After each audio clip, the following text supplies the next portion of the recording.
The truth is, no one of us can be free until everybody is free. Maya Angelou. Welcome to the Guyana Dialogue. I'm your host, Shamiza Ali. Our topic tonight is the mission and work of the Consulate General, as well as the challenges.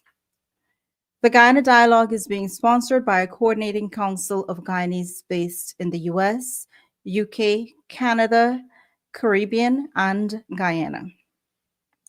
Funding support is by well-known philanthropist Dave Narayan from Dave West Indian Imports. Please welcome my moderator for tonight, Dr. Tara Singh. And our moderator for tonight is Dr. Gangaram Das. Our guest tonight is a career diplomat, ambassador, who joined the Foreign Service in 1991 as an entry-level Foreign Service officer. Over the years, he was elevated to several senior positions within the ministry, including Senior Foreign Officer in the Office of the President, where he was part of the team that oversaw the launch of Guyana's low-carbon development strategy. Most recently, Ambassador Brotherson served as the Director of the Department of Bilateral Affairs, Ministry of Foreign Affairs and International Cooperation. Ambassador Brotherson's career with the Foreign Ministry has seen him serve in many other important posts, including Consul General of Guyana in Barbados, lead negotiator for Guyana on the UN Global Compact on Safe, Orderly, and Regular Migration, head of the Diaspora Unit, head of Public Affairs and Information Unit, and Consular at Guyana High Commission in London, among others. The Ministry of Foreign Affairs and International Cooperation wishes to announce that on July 2, 2022, Ambassador Michael E. Brotherson took up his appointment as Consul General at the Consulate General of the Cooperative Republic of Guyana in New York. Ladies and gentlemen, please welcome our guest for tonight, the Consul General of New York, Ambassador Michael E. Brotherson. Dr. Tara, please go ahead. Thank you very much, Shamiza and Ambassador. We welcome you to this program. I believe it's the first, and maybe we'll have you later on. I also want to welcome our panelists, Dr. Gangaram Das, and also our host, Shamiza, who has been with us from the very beginning. I know you have a very impressive resume, and that matches your performance as well. So you have a great track record, and we are very blessed to have a person of your standing to represent us.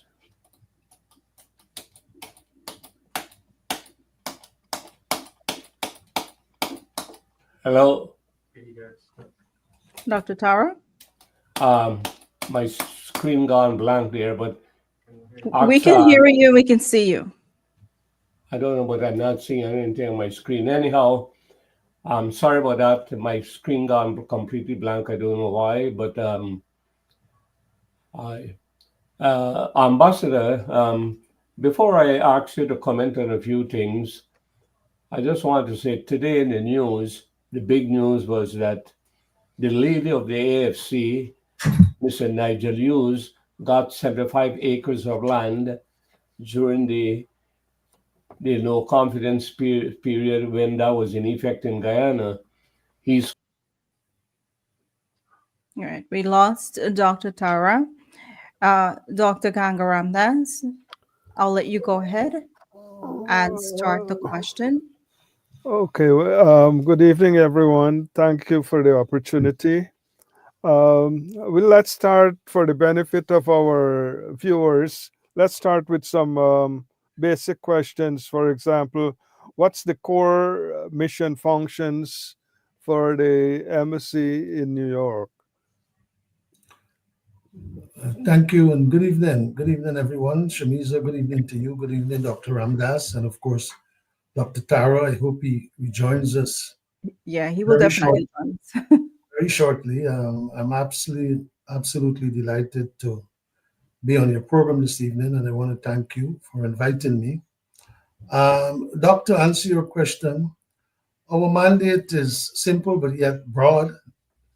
Uh, we, first and foremost, are tasked with representing the interests of Guyana, as it were. Whatever those interests are, be it in the sphere of economic development, cultural development, social development, we are here to promulgate Guyana's policies as they relate to our people.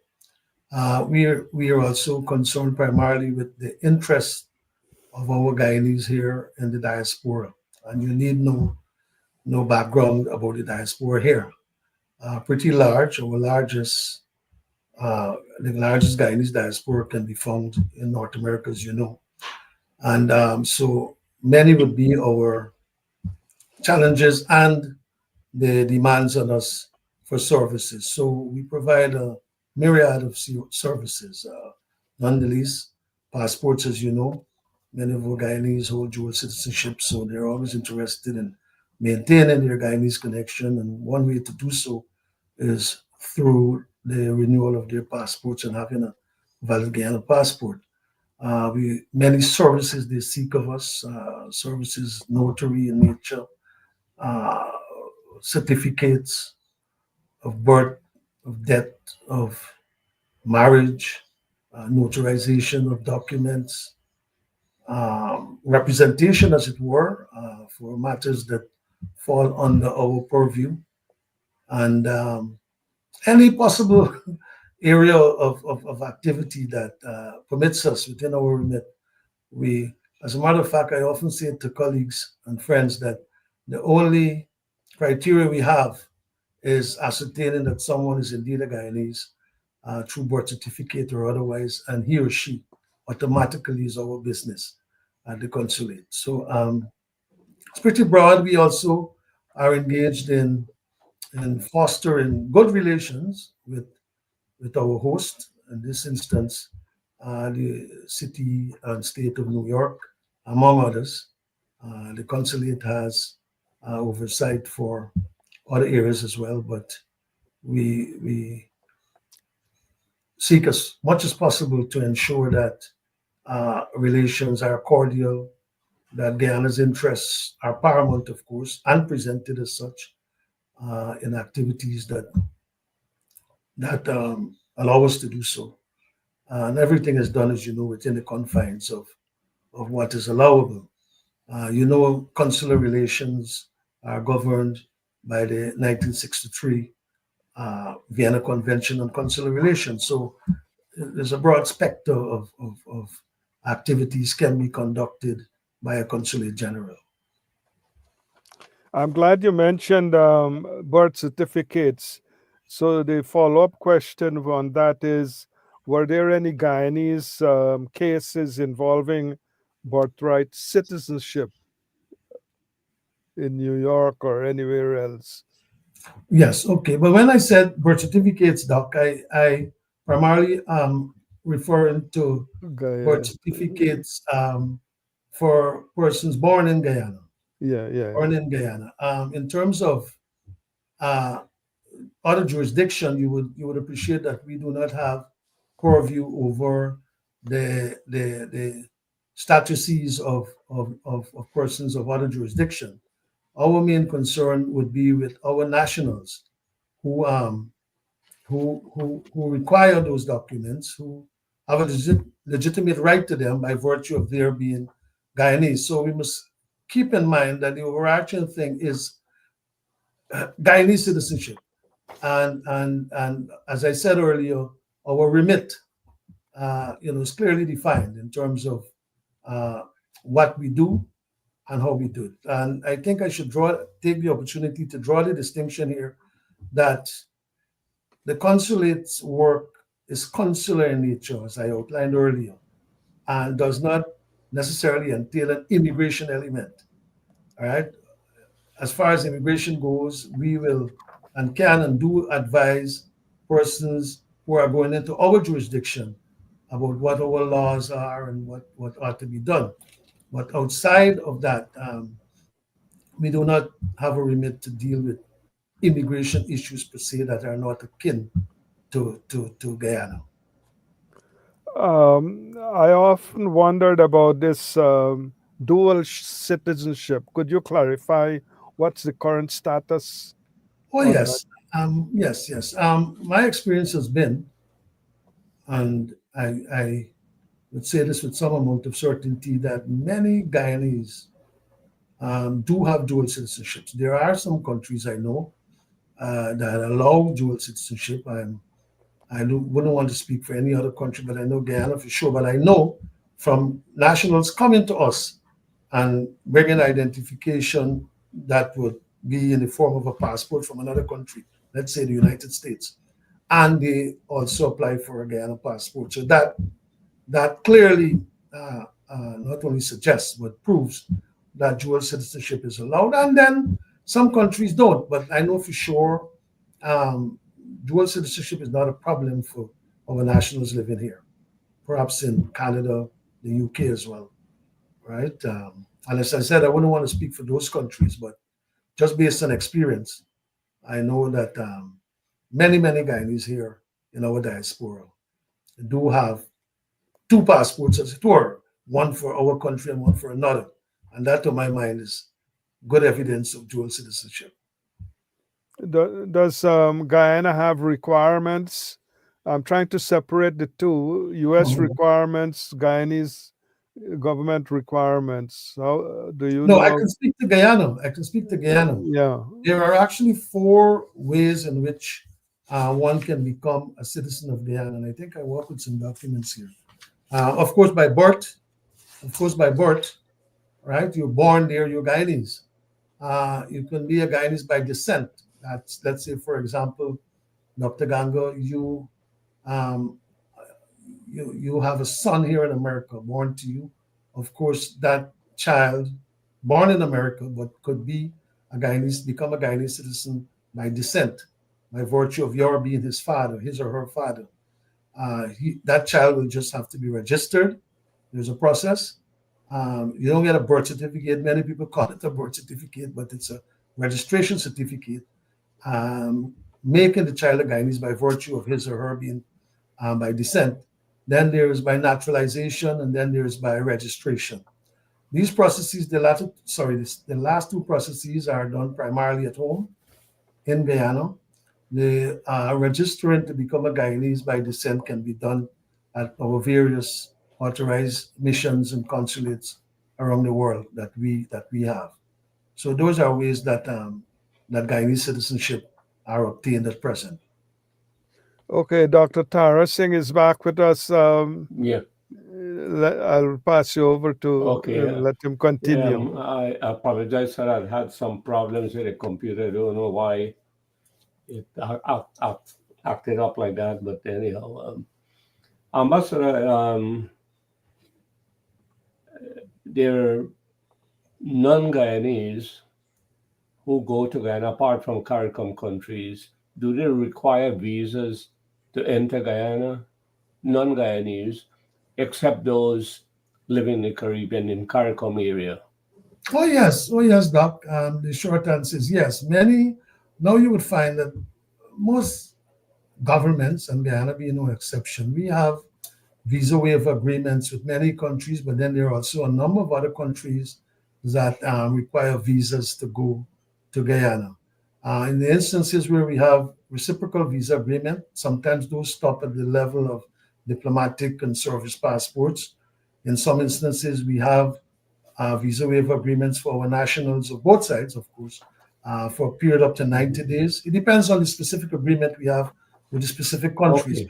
But at present, there exists a list of countries like who require visas to go to Guyana. Of course, CARICOM under the Treaty of Chaguaramas, you know that nationals are not of the CARICOM states are So, not require a visa to visit each other's country. But yes, far and wide, many countries do, and then some countries do not, based on the agreements that we have with them. and children of Guyanese parents born in the United States, they don't require a visa to go to Guyana.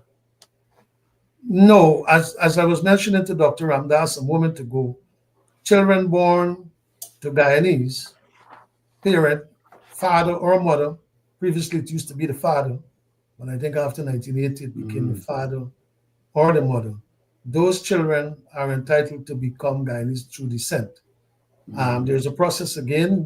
It doesn't happen just like that. You have to register the child as a Guyanese, and we use that to give the child a birth certificate. The registration. When you of say that. register at the local consulate. Yes, and I drew that distinction, Dr. Singh, that you do not have to do that in Guyana. That is done at the various consulates and embassies and so on, duly authorized to do that, where we have those missions around the So world.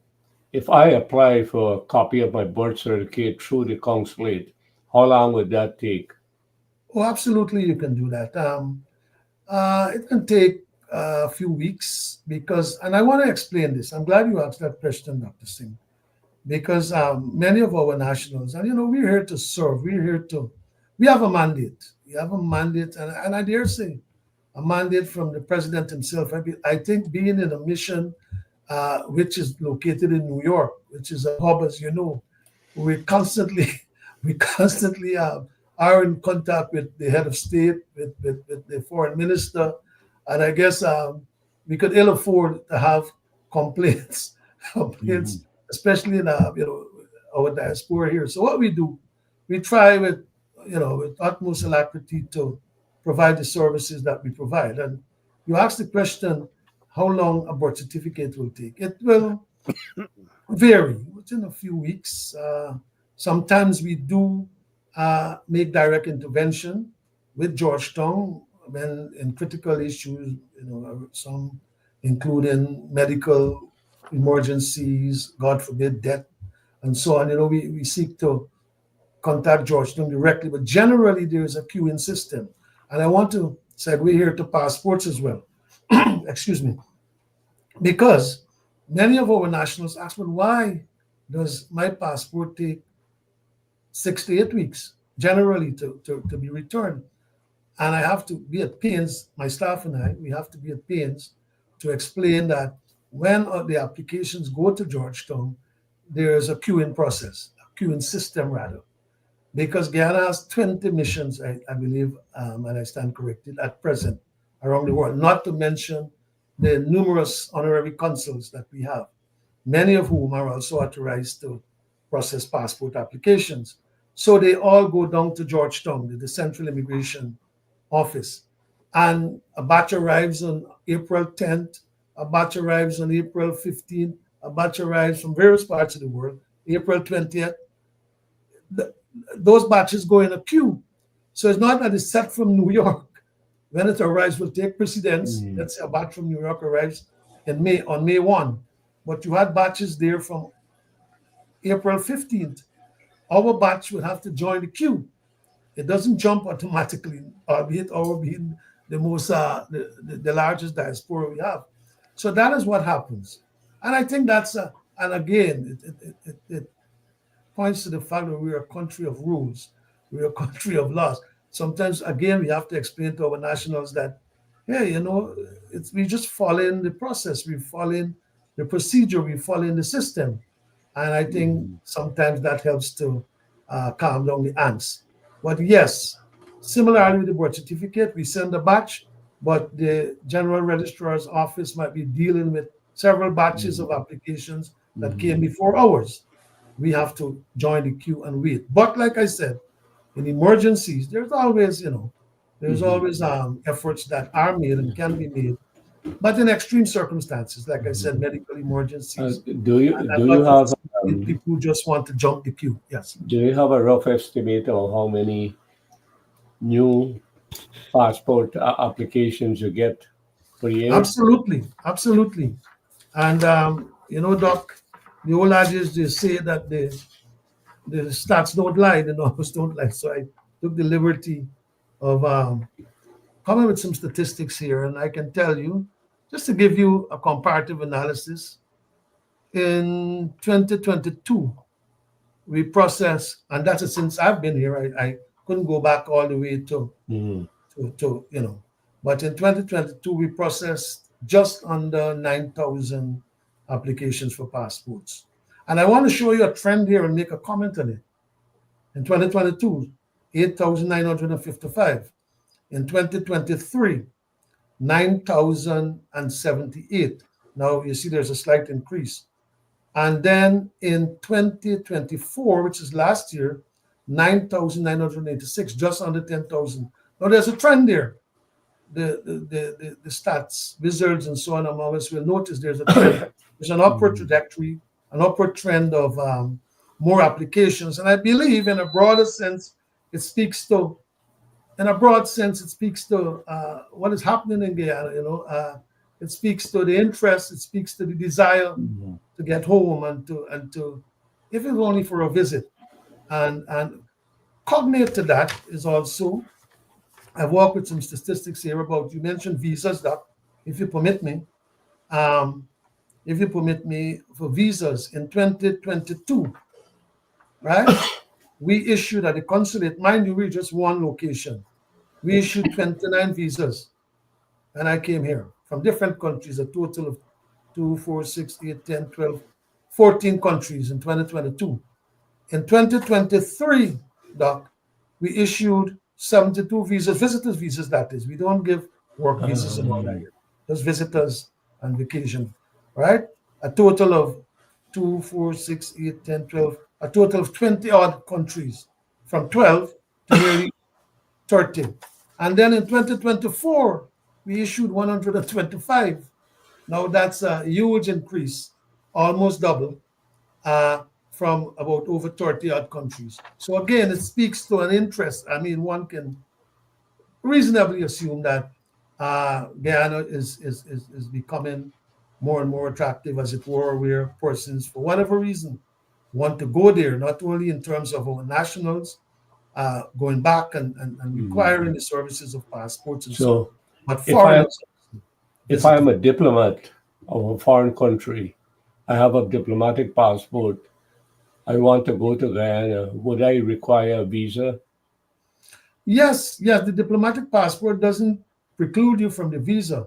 What precludes you is, as I said, if we have a visa waiver agreement, and then if your country that you're coming from is one of those that we do not have a visa agreement and you require a visa, then you have to. But there is, in circumstances, again, in the diplomatic world, in the consular world, all right. we have what you call courtesy visas. I have a question before I pass on back to Dr. Ganga. Sure. If someone hasn't got their passport, it's lost or something, but they want to travel on an emergency to Guyana, what arrangements are there at the consulate to facilitate that? Yes, we have what you call an emergency travel certificate. And again, the requirements are for that, you have to prove your Guyanese citizenship, of course. Your birth certificate is usually a good way of proving that. Some persons have copies of their old passports and so on. So you come into us, we give you a letter, because the laws require you to account for every passport that you've been issued. The laws of Guyana require you to do that when you're applying for a new one. So you have to come to us and report that passport lost. Well, not to us, to the police, to the nearest precinct, but we give you a letter to facilitate that report, authenticating your Guyanese citizenship and so on. And we give you a travel certificate to go home to your country. Now, just let me add, when we give the travel certificate, it is usually, the airlines usually use that for a one-stop, generally, travel home. So in other words, you can't use a travel certificate to go to multiple countries and come off. It's surrendered at the port of entry in Georgetown. Yes, so with your passport lost, there is a procedure, but indeed, you'll be issued a travel certificate to go to your home country. All right, thank you very much, Ambassador. Dr. Ganga? Yeah, Ambassador, could you clarify this case? The person has a U.S. passport, they're citizens of the United States, and they have an old Guyanese passport. Can they renew the old Guyanese passport and use it? How you view that? Yeah, but you don't even need to have another passport in the picture if you're going to renew your old Guyana passport, because that proves you're a Guyanese. You have Guyanese citizenship. You come to us. We use that old passport. The details in there. If you want to change your name, again, there's a process. Let's say by marriage or whatever, and so on. There's a process, but we facilitate all of that. So the other passport has nothing to do with it. Once you have that Guyana passport, old or new, you can have your passport renewed. So if it's the one issued within the last 5 or 10 years, then all you need is that passport along with your form and your pictures. If it is one that is old, that was issued 20 years ago or so, the green hardcover, then you would need to walk along with your birth certificate. So I need to draw that distinction. You do not need to bring your birth certificate if you have the machine readable passport that you want to renew. That's the blue one, the soft cover. Only with the ones that are hardcover from way back, because your picture will change and all sorts of things. And so you bring your birth certificate. But other than that, you have one issued 5 years ago, it expires, you just come with that, that's good enough. You apply for a new one. Dr. Tara, can Yeah. I ask a question at this Yeah, point yeah, since go we're on ahead. that Go topic? ahead. Go ahead. Ambassador, since we're on that topic, I had someone who messaged me before the program to ask. So they were born in Guyana as a male, came to the U.S. and became a transgender, a female.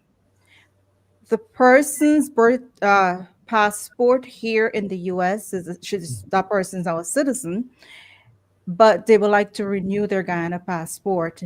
I would like that to say that they're a female. Can we do that? All right, fine. That's a difficult one, Shamise. And guess what? Someone called me today on the very matter, and I'm right now.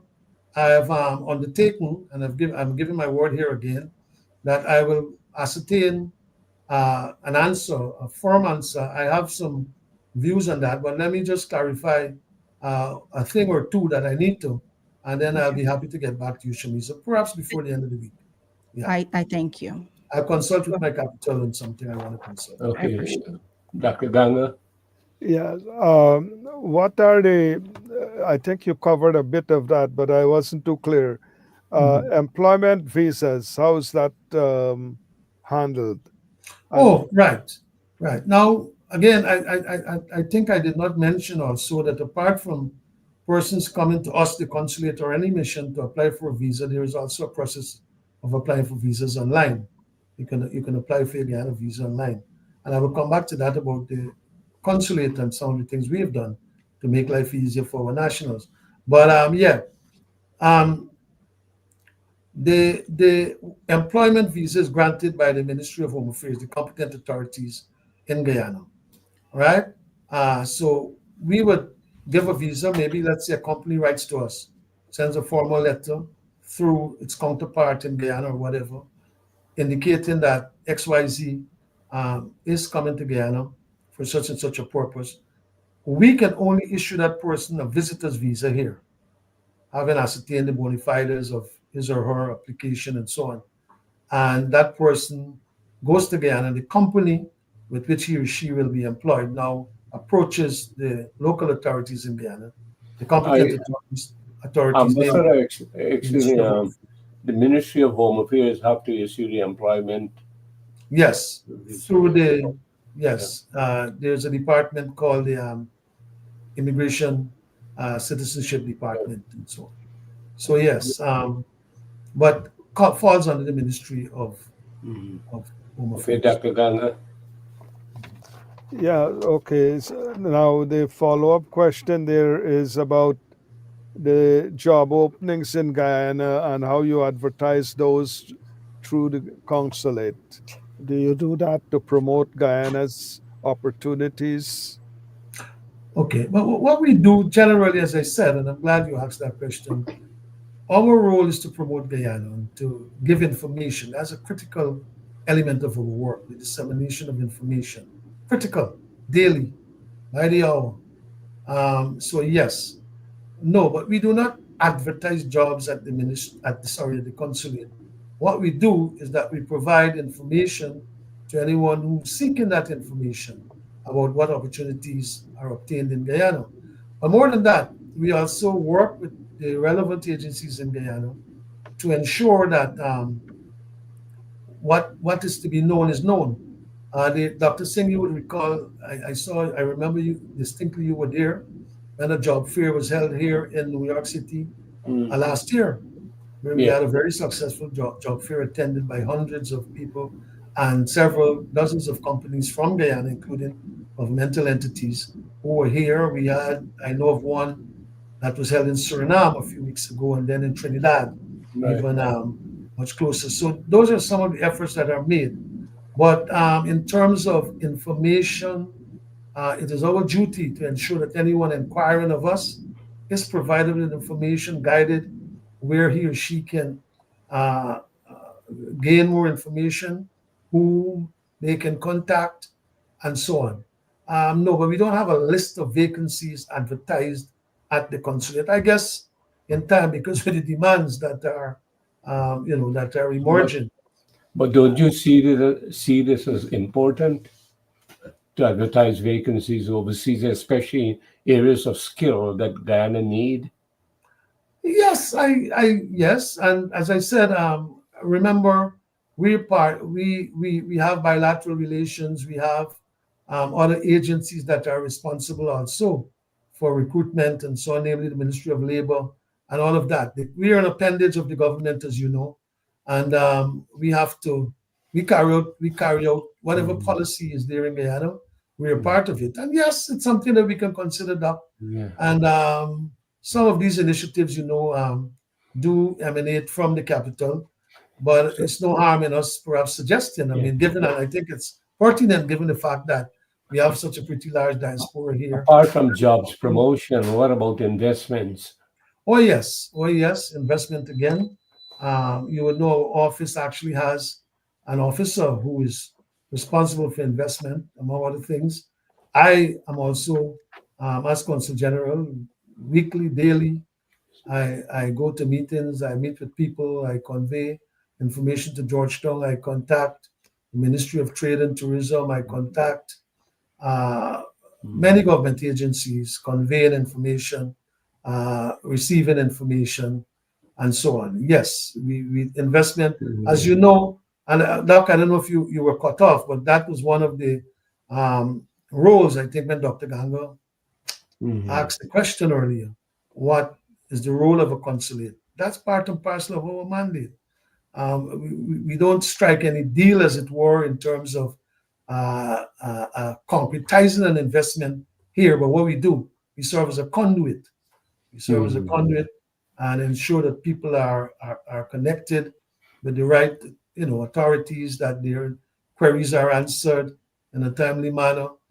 Some people send us proposals, and we immediately forward those, as I said, to the competent authorities in Georgetown. So, but we also attend, investment. I attend so many fora here in New York. Let me raise a question that a few people have asked me to do so. There's some Guyanese who are living here, 18 years and over, who are qualified for the 100,000 cash grant. And they were inquiring whether that money could be paid through the consulate. I told them my own impression is I don't think so. So you have any thoughts on that? Whether that's what I have, Doc, are the facts. It has been clearly announced and publicly announced that at present, registration for the cash grant is done at home. And concomitantly, distribution of the cash grant is done at home. We have had no word whatsoever that to date there's a change in that policy. And so we get direct queries as well. So the answer is the same. No, not at this point in time. No. Yeah, well, I told them, based on what I know from Guyana, they said you have to go in Guyana to be registered. You have to go in Guyana or be in Guyana to receive it. Yes, the disbursement is you either have to present an active Guyana passport or a Guyana ID. to register. And the and to get registration one. is pretty simple, Dr. Singh. It's Is pretty that simple. correct? Yes, once you're there, yeah, it's pretty simple. There are many registration sites. The disbursement itself recommences shortly because since the And national budget for 2025 has been passed, allocations have been made in that budget for the Yeah. continuation or the completion of this initial phase of the cash grant. And So, the rest of people who didn't get 100,000 for last year will soon absolutely, be paid now. They're waiting on the budget. Well, the budget passed yesterday, so absolutely, absolutely, and the other 100,000 will be determined late in the year. absolutely. But if you permit me, I want to come back because we Yes. mentioned online and so on. You spoke at the beginning about the role and what we've done. You know, we have been making strides, and I have to thank my principals in Georgetown for the support that they've given. You know, the foreign minister is very keen on us here. None the least His Excellency the President. We are, as I said, we are in the line of fire. So our mandates sometimes come directly from our principals, whom I just mentioned. And we have done a lot of things to improve the quality of the service. The president is keen, as you know, on delivering services with alacrity and ensuring that our people are happy. Look, there will always be challenges. There will always be hiccups. There will always be some one or two who may not be as satisfied as he or she should be at a given point in time. But generally, for example, we have instituted the system of appointments online. Someone now can go online and make an appointment. And then when they come to the consulate, he or she does not have to wait. That appointment is set a particular time, 9 o'clock, 10 o'clock. We have systems which take person's call when we're close to the public. And every single day, my office, the consul's general office, would call back every single one who left us a voice note or an email to follow up on those queries. We have a system now where the phone system has an extension to every single desk in the consulate, every single one, including the counter clerks, so that this old complaint about not answering the phone or not getting through to us. And I want to throw in a caveat there because we're talking tens, if not hundreds and hundreds of thousands of people in the tri-state area and from further afield who call our consulate in any given month. Tens of thousands, hundreds of thousands who try to get through to us for one reason or another. So obviously at times you have about 15 including mine. I answer the phone because the idea is to provide a service. So all of us, my staff, very trained and very, as you know, Dr. Singh, you relate to us a lot, very willing, very professional, very courteous. And so the phones are there and we answer them. That wasn't obtained some time ago but we have to respond to the complaints. We have to respond to the needs of our people. Of course, that comes with a cost. What That's what I'm saying about it. One second. No, one just second. That's what I'm just saying. interrupt you just a sec. What type of complaints you normally get at the embassy, at the consulate?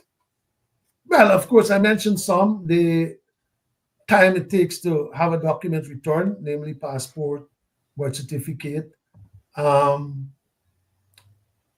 persons, I guess it's their particular way, are not keen to follow the rules, and if when we try to point out that again this is a rules-based system, we get some pushback on that. Many times I have to leave my office or invite them to my office to placate the situation, to say, hey, let's respect each other, let's follow the rules, because that's what we are.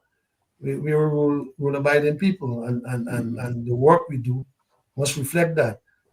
Persons will also speak about the distance they have to come. That's sometimes beyond our control. as you would know, the consular and diplomatic enclaves are in Manhattan. And that's where everything goes down. But in this new location to which we've been located since 2023, it is pretty central in the sense that for public transportation, both the train and the buses and all of that, it's a 5 minute, 10 minute walk either way from the train, from the bus. And so then there is parking for those who drive. Not free parking from us, but fortuitously, we have about 3 or 4 parking garages just within touching distance of our building. So yes, you would get that complaint. You would also get a complaint about invites. We have many events, and we do. Some of them are naturally cannot accommodate our entire diaspora, and so what we do, we try as best as possible to we participate in everything, so that all our national festivals, all our national events, we are part of. We lead on some. We lead on our National Day. We lead on many of our holidays, national holidays, and so on. And then we are part and parcel of the various communities, the various organizations, and so on. We collaborate with them. So sometimes you will get a little complaint that, hey, we saw the consulate had that, but I did not get an invitation. But then the venue could possibly only hold 300, right, or 500. When the president comes, when His Excellency the President comes, that's a major complaint. And but we have to answer it. We tell them, but what we do, we try to, ensure that, as many persons as possible. There's no selection, as it were. We it's fit par for course. Sometimes it's a religious function, sometimes it's and so on and so forth. And then space is always a factor. So those will be some of the complaints, as it were, Dr. Singh. Yes, somebody may call once or twice and say, well, some officer spoke to him or her in a particular way. Well, in such times, my gray hairs get a bit gray, because I emphasize and overemphasize, and my staff are pretty aware of our need to be polite at all times, to be courteous, and so on. And we would investigate the matter just to ensure that we hadn't any breach and so on. I want you, I know last year you did quite a few outreaches, Queens, Brooklyn, New Jersey, Schenectady. I would like you to talk a little about that. I know I attended a few, and that seemed to be a remarkable project that you're doing, reaching out to the people, as the government is doing in Guyana, reaching out to the various communities. You're replicating that in New York here. So can you please comment on how that is going? Absolutely, Doc. Yes. Again, we take our cues from capital.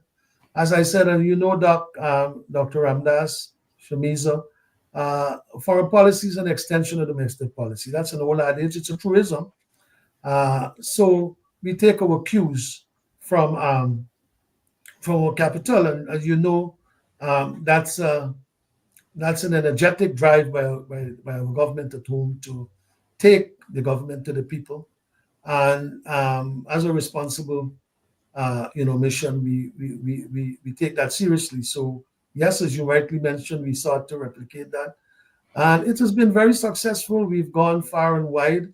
As a matter of fact, and without letting the cat out of the bag, those outreaches, or at least visits of some sort, will take us even further afield in this particular year here. You mentioned Schenectady, that's upstate New York. You mentioned Brooklyn, Queens. We've been to several cities in New Jersey. We've been to Connecticut. We've done the tri-state area.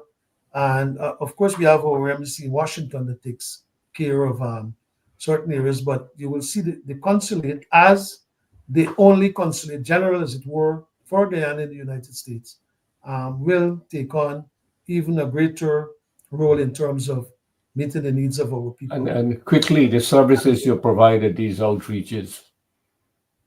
The same services that we provided at the office. The full gamut. When we go out there, when I take staff out, Dr. Singh, to an outreach, sometimes it's 15 of us, 20 of us. Yes, including, of course, we have to be taken there. And we go and we spend a full day, and we do not leave until every single person who visits that location is served. Right? Yes, all the services, the myriad, everything, notarizations,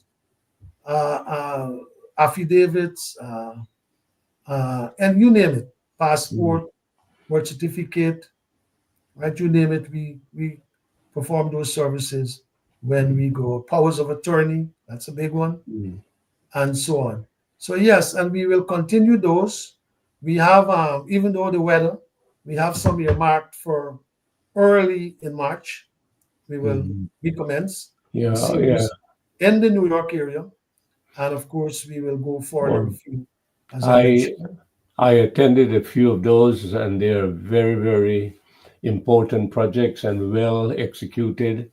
I must congratulate you and your staff. They were very courteous in dealing with the public, and they worked tirelessly. I even approached you and said that these people are not even taking lunch. Wouldn't you I provide lunch? remember your admonishing me one time that, but you saw the crowd, so we couldn't stop, because and that's what we do. But after then, we had a hearty meal. But we serve the people. We serve the people. It's our mandate. It's nothing strange about it. I'm a public servant, Dr. Singh. I come from a public service background.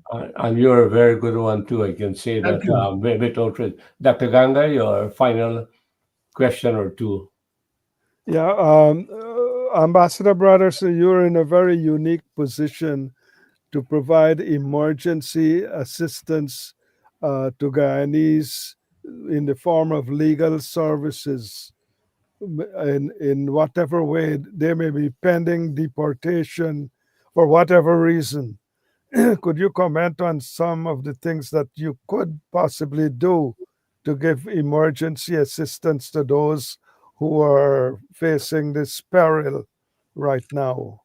Yeah, well, under the Vienna Convention, under which we operate on consular relations, like I said, certain immigration matters and so on will be outside of our purview. But when it comes to helping our nationals, there are things that we can do. Children, vulnerable people, and so on. We have a duty, again, based on international law and so on, to look after the welfare of those people, to perhaps seek assistance for them within the system within which we function. We can call departments, we can, but there are things that we can do and there are things that we cannot do. We cannot affect any process, any immigration process. The only immigration interaction we have is with our immigration, as it were. But yes, in terms of Guyanese national being in peril, being mistreated openly, we can and we do speak to the prisons, we speak to the police, we speak to judicial officials and so on, within the confines of what is allowable on international law. We do. And in many cases, I wouldn't dare to give an example because many of them are personal. But in terms of the person's right to remain and all of that, if that's what you're getting at, Doctor, no, we have no purview for that. But in terms of the person's well-being, you see, because every country is a self-respecting country, which we are. Every self-respecting country have as one of its major foreign policy goals, one of looking out for the welfare, looking after the welfare of your nationals abroad. And that's how the country's image also is enhanced. That's why you have consulates and embassies, because you care for your people, because the world is a free world. People move, migration occurs, both back and forth, emigration, migration, and so on, remigration. So it's something that stays with us. And interestingly, many things, as I said, the personal issues, we cannot and would not advertise, but are interventions that we can make in terms of, at least even if it's just having a presence or ascertaining information. We don't pretend to be immigration lawyers or anything like that, but from general knowledge of the society of our host in which we serve, we also do speak to our nationals appropriately, you know. But in terms of representation on certain issues, those you would appreciate are totally outside of our purview, Yeah. right? Okay. But anything that we can do, we do intervene. Yeah. Dr. Ganga, your last question. Yeah, well, this concerns out of New York State persons who are applying for visas or passport renewals and so forth. The window of opportunity. So the person is traveling, let's say, from Pennsylvania to New York. So in order to do that, you take the train, then you have to book into a hotel, and then you take a cab and you reach the consulate office. So now this is an actual experience. This particular consulate in Manhattan had a window of opportunity of just 1 hour, and a person could arrive late to that place, and then they within that they miss the window of 1 hour, and they have to come back. How do we compare to that extreme situation? What are our time frames to accommodate a person coming in from out of state, and Okay. including if they could do it online or through the mail instead of traveling? Absolutely. Exactly. That would have been my first element of the response, that persons can apply for their passports through the mail, right? Nationals, people apply from Delaware, from not to Pennsylvania, but Delaware and Texas, all of those places.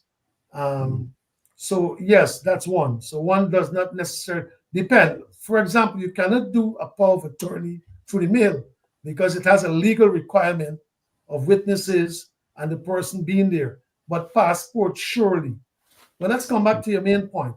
If someone comes, I can tell you that it must be a real one-off. If someone arrives at our office at 2:10 or 2:20 or 2:30, we have the evidence and know that this person has just come all the way from Pennsylvania and would turn that person back. Absolutely not under my watch. I don't think so. But if one has slipped through the crack, I want to publicly apologize. But no, we have to be emphatic. We have to empathize with people. Again, we are bound by rules. And you know, Dr. Ramdas, that if you don't have rules, there will be chaos. But yes, we have opening times. And let me just explain this for the general public. The reason why the consulate closes at that time in the afternoons is because we have to process the very work that we take in the day. We have to do what you call it backroom work.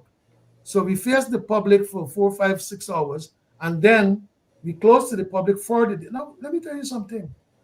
I think our government, I think we're doing well because I'm part of the CARICOM Consular Code, for example. Many of our consulates and so on you can't walk in. We have a walk-in system apart from the appointment. You can walk into us. That's your consulate. Come in. You don't necessarily need an appointment. The people who make the appointments online are just to get to the head of the queue when they come. But anyone can walk in, right? You don't have that requirement.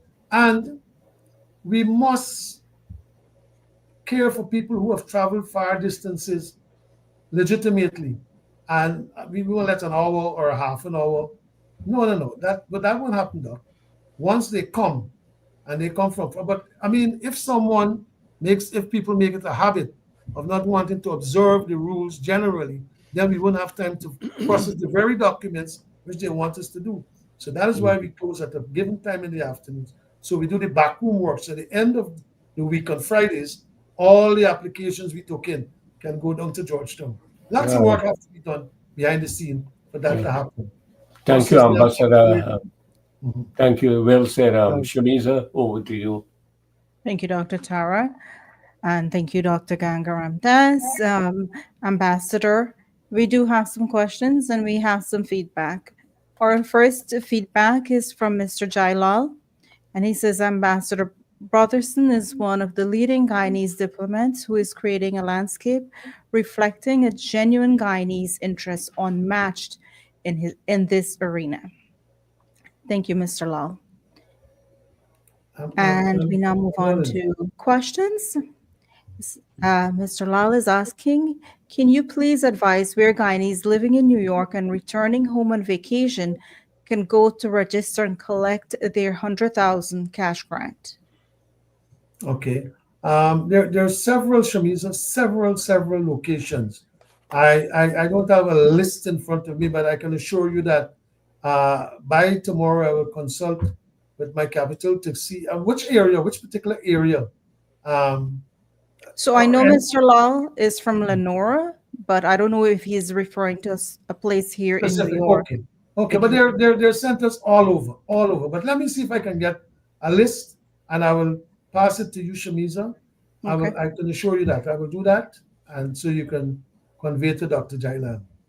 Thank you. And the other question is coming from Mr. Deng, and he says, is there a reciprocal arrangement for visa on arrival between U.S. and Guyana? No, U.S. nationals do not require, holders of U.S. passport, I beg your pardon, do not require visas to enter Guyana. Okay. So this is an interesting question. It's coming from Mr. Singh. He says, do grandchildren also qualify to become registered Guyanese? Those grandchildren are children of Guyanese-born parents who migrated when they were young children of Guyanese. No, the answer is no, Shamisa. Unfortunately, at this point in time, our laws allow for second generation, right? Nope. The children of those born in Guyana, but not the children of those who got it through descent. No, it stops at the second generation. That's how it is at present. I'm not saying perhaps that would never change, but as it is now at present, that's the law. Thank you.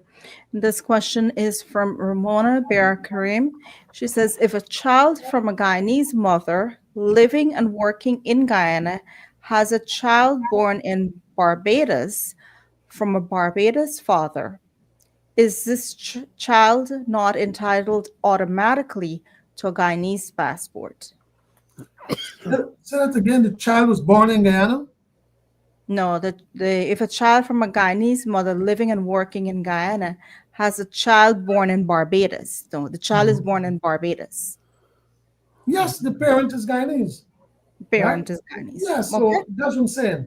The children of persons born in Guyana, automatically, right? Mother or father, automatically can be registered as a Guyanese by descent. Yes. Okay, this feedback is from Vishnu Mahadev. He says the passport processing time is too long as the current Trump government will likely to deport those without a passport as evidence. I know. I did explain on your program earlier, Shamisa, the system of the passport, but we always do try. And I know Vishnu has reached out to me as well directly.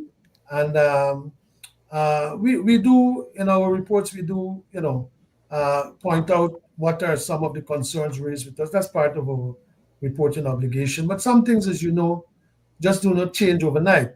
But we flag them. But as it is now, as I said, there is a system. It's not that it's willy-nilly. It's not ad hoc. It's a system in which the passports are processed, right? And that's how it is at present. As I said, and there are instances when we intervene within the confines of what is permissible to see how we can assist people in dire straits. But generally, that's it. And the passports have been coming back. They have been coming back. I can tell you quickly before you, the passports that we have outstanding at present as we speak are only from the 21st of November to now. All the others for the year 2024. So that's still a 2-month period. And I can tell you this, and I'm saying this publicly, within 2 days, a batch of passports will be delivered to us by courier. So we constantly, so that will, I'm sure a couple of hundreds will come there. And that backlog will be slashed perhaps by 70%. So it's not that it's being done. It's being done. Because when we process them here, we have to send them, they have to go through the Ministry of Foreign Affairs. Ministry of Foreign Affairs has to get them to the immigration office where they join the queue. And look, no one can prevaricate in terms of the passports because it's the president himself who's mandated that all of us involved in the process must act with alacrity.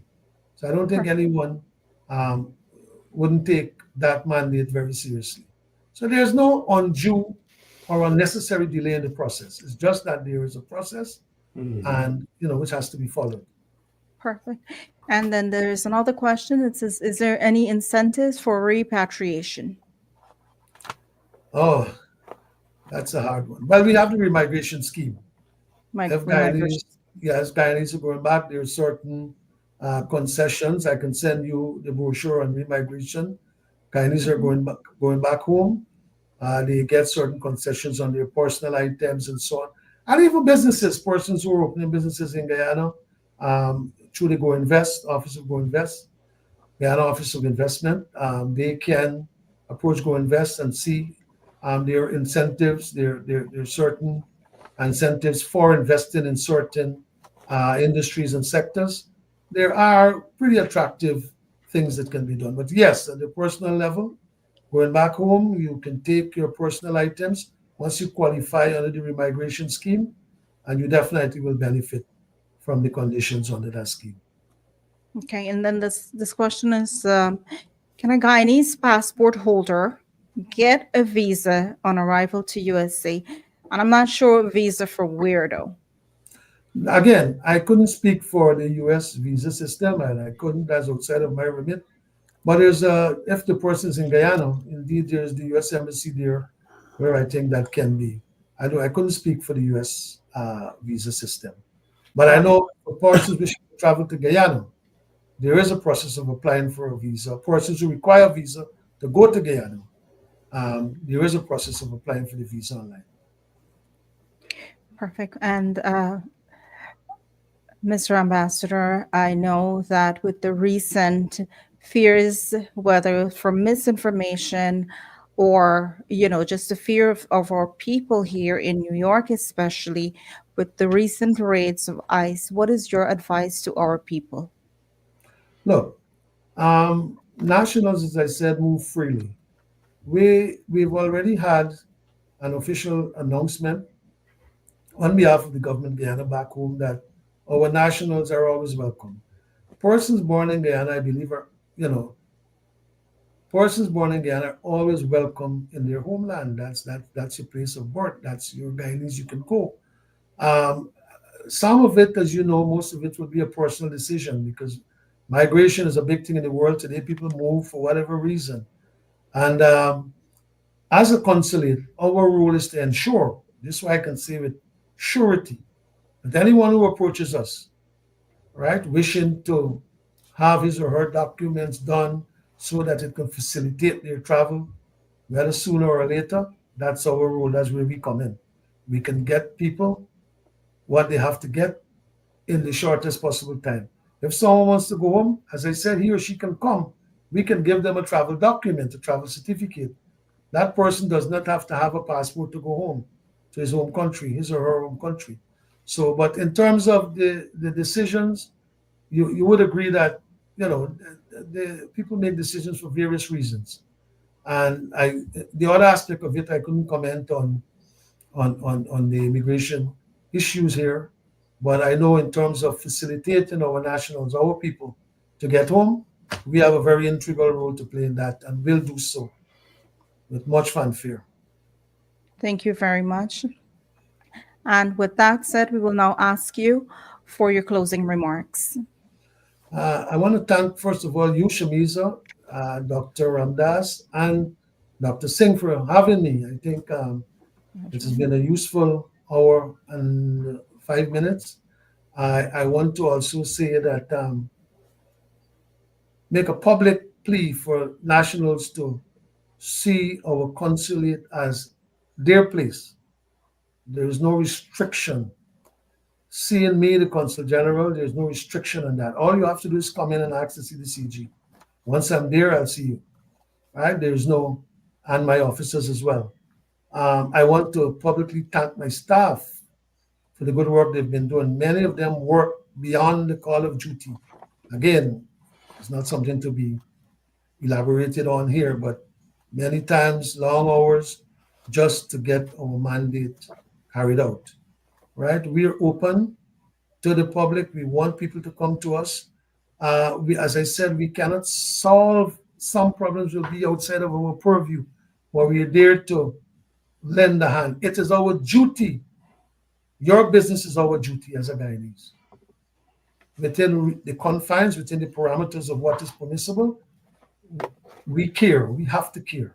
So there's no need for anyone to be. Oh, the other thing, this is important. We are not an enforcement agency. So it doesn't matter who you are. Once you're Guyanese, come to us. I want to make that clear. We are not an enforcement agency. So come to us. Come to us once you're Guyanese. You have a situation, you need your documents. We don't ask questions. All we do is see the evidence that you're a Guyanese, and we provide a service to you. Okay? And I want to also say that we shall be continuing a series of outreaches in the New York area, in the boroughs. Those will recommence early in March, and we will send out the notices so that the public can be aware. And those outreaches really serve a section of our diaspora well, persons who are elderly, persons who are differently able. A lot of people come, and persons generally who are busy, who have to go and earn a daily bread, who have to work, and so on. So we take the services that Dr. Ting said to the people, and that to my mind, brings a lot of relief, and so on. And finally, I would say, keep in touch. Either of you can anytime reach out to me directly. Any questions you have, any queries, feel free, reach out to me, and let our nationals know, because I want to commend your program as well, which I look at sometimes, and keep up the good work, and use your platform to let our nationals know what is available at their consulate. On the 23rd of February, we shall be celebrating our 55th anniversary, and of course the consulate will take the lead in collaboration with our permanent mission. On this occasion, we will also, in conjunction with the Guyana Cultural Association, we will have a grand event. Invitations have just begun going out. I'm sure Dr. Singh, Dr. Ramdas Shamizi, you've received yours. And we hope to have a grand celebration of our 55th anniversary as a Republican nation. We have some special, and I let the cat out of the bag because our people must know. We will have a lighting up of some screens at Times Square for a whole week. You will know about the date. And then we will have the bridge at Poughkeepsie, I hope I pronounced that right, lit up as well on our Republic Day, and so on. So these are things, because you see, we have to not only centralize here in the city, as it were, but we have Guyanese living in Schenectady all around. So we decided on this occasion we will do something that that is closer to our people there. So we will have that event on Sunday the 23rd, and we will have the lighted up, and I think we will have a ceremony there down at Times Square, and I hope, Shamisa, I'll use your platform to invite our nationals to come there on the first day when we put up our display at Times Square in observance of our Republic status. I think those will be the remarks I would want to make. And again, thank you, good people, for having me this evening. Well, it was truly a pleasure to have you here this evening. I have to say that I'm very impressed. It was the first time, like Dr. Tara said, that we're having you in the program, and this is our third year on the Guyana Dialogue. So it's a pleasure to finally have you. Thank you so much for taking the time to be here this evening. Thank you to all of our viewers for taking the time to be here with us this evening. Dr. Tara, thank you. Dr. Gangaram Das, I appreciate both of you being here every Thursday. Until Okay, next time, I am your host, Shamisa Ali, and uh, this is the Guyana Dialogue. let me just thank Ambassador Brotherson. We are really blessed. We are very blessed to have you as our consul general in New York. I am your host, Shamisa Ali.